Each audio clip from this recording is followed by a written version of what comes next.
Well, Coach, the news is kind of out there. I don't know if you could formally talk about it, but just obviously Blake looking like he'll be the guy going forward. What does that mean to you guys as staff? We'll see just how the rest of the week plays out.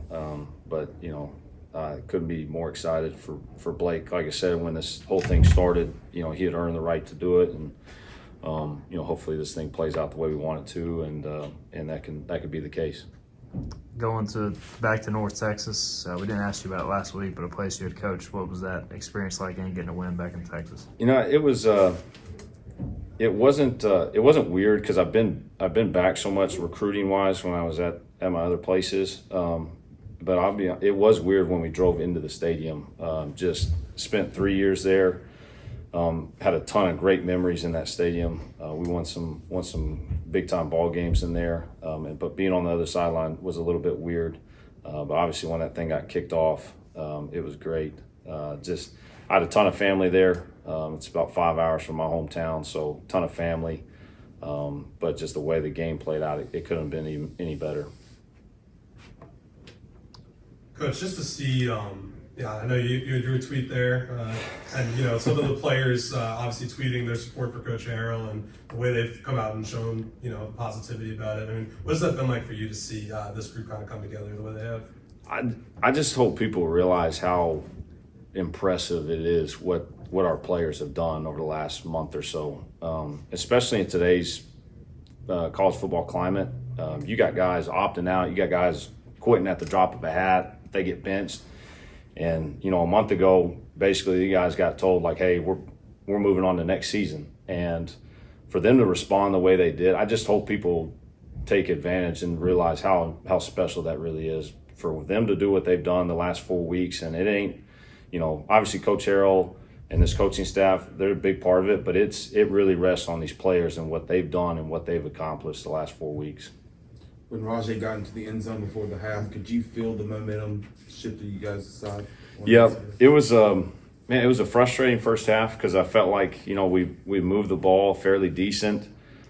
Two costly turnovers that just simply can't happen. I mean, you got an explosive play, the third play of the game that's going to put us down inside the 5, and then throwing an interception on the next drive. But once we got in the end zone, and we knew like if we could get it to a tight ball game, we felt good just because of where we were at as a team versus where they were. You talk about just two teams that were going in totally different directions, and there was never a point in that first half. I mean, trust me, it didn't look real great, down 21-0, but there was never a point. There was never panic because we knew like if we could just get the first score, we'd be fine. And then obviously had a great drive there at the end of the first half. Defense gets a huge turnover, and then we scored 2 plays there, and it's 21-14, and it's game on at that point. So, yeah, it was frustrating, but like you said, that drive there in the first half was huge. I mean, to me, it was the drive of the game. Coach, you talked about the impact of the older guys and seniors in your locker room over the last month or so. When you do see them play at home for the last time this Friday, what's that going to mean to you? You just think about guys like Dustin Hall, Parker Moore, Rajay Harris, Jari Patterson, guys that have been in this program the last several years, and they've seen some highs and they've seen some big time lows. And you go back to that locker room at Tulsa, like I said, I'll never forget the smiles on those guys' face. And I want those same smiles, this Friday afternoon in Dowdy.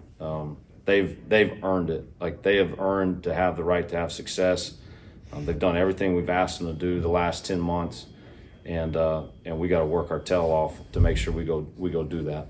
Coach, you played this game without 2 of your best receivers. Just how big was that next man up mentality this game? Yeah, it was huge, and I've said it all along. We have total faith in the depth in that receiver room, and those guys stepped up just like we knew they would. Anthony had a huge game. Yannick did exactly what we thought he would. Jari did exactly what we thought he would. But it's huge. And the thing is not only me having confidence in him, but Caton having extreme confidence in him to throw some of the balls he threw to him. That comes from just, hours and hours of work and trust that he's built with them. So it was huge. But we have a saying in our quarterback room: we don't make excuses and we don't let others make excuses for us. So we weren't at no point going to sit there and say, well, we don't have have Winston or we don't have Chase, so it's going to be hard for us to win. No, we got players, and we can go win any game we play in. You know, the run early, yeah, it wasn't a major success, but y'all stuck with it, and it looked like they didn't rotate a lot up front. So was that part of the game plan to kind of wear them out? Yeah, I mean, we've said along, like, this thing relies on the run game, and when you can run it, it's special, and it's just I've gotten better at, as far as a play caller, just trusting it, even when it doesn't hit early, knowing like, hey, it's going to hit at some point, and just having faith in our guys up front and those backs. And you started to see it there into the first half, early in the second half. All of a sudden, those runs that were going for 2 or 3 yards, now they're popping for about 7, 8, 9. And so just staying consistent with it. I thought Coach Maddox did a great job the other night. Just, hey, we're doing this. Hey, let's try and get to this. I think this will help. This will be better for us. And so making some adjustments there by him and put us in some really good situations there as the game went on.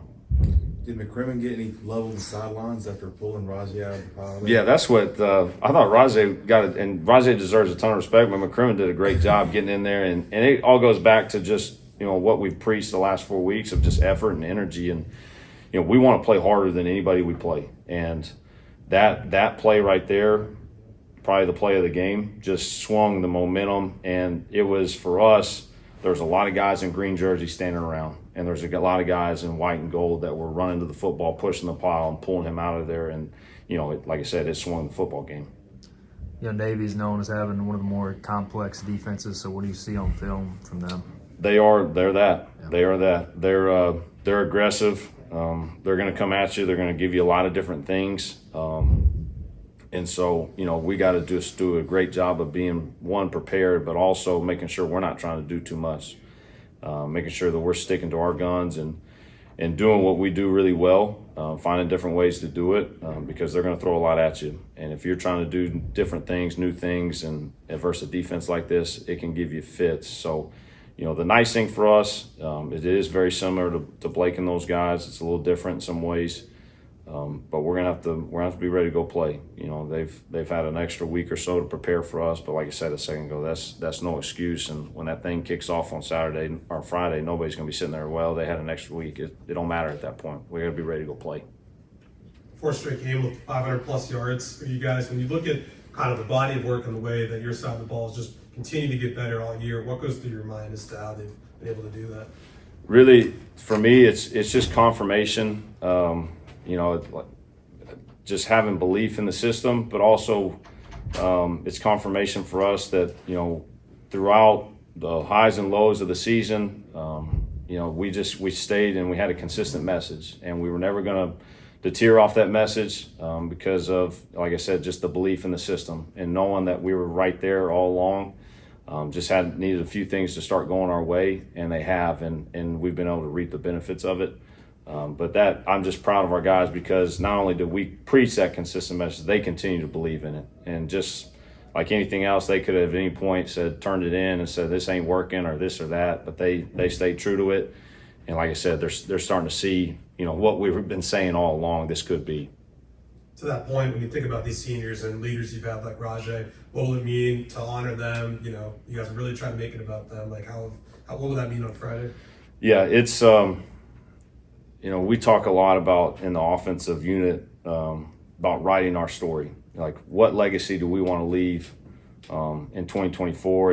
And we hold the pen and we write that story. And so I told the guys this week, like, man, we've written a pretty cool story, probably one of the cooler ones I've been a part of, but the story's not done yet. And we got more to go get, more to go do. And so let's make sure we finish this thing the right way. Are you expecting to have Chase and Winston back this weekend? We'll see. They were a game time decision the other day. Just didn't feel right. They could have maybe gone, but at the same time, you don't ever want to jeopardize one of your players if they're not feeling 100%. So hopefully we'll get them out there, practice a little bit, and see how it goes. But we'll just kind of see how it progresses through the week. All right, one more question, if any. How much are you enjoying just the, speaking back to your post-game picture, kind of like the interaction with the fans, especially during this winning streak? It's like I've said before, like, you got to have fun with it. Like, we work way too many hours and do way too much stuff not to have fun with it. But also, like I tell our players, like, what's fun? Winning. winning is fun. The fun is in the winning. And so when you're winning, you got to enjoy it. Because I've been fortunate in my career to be really successful everywhere we've been because I've been around great coaches and around great staffs and great players.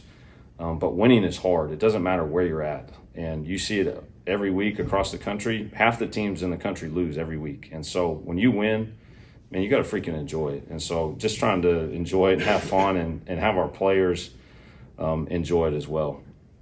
All right, thank you, Coach.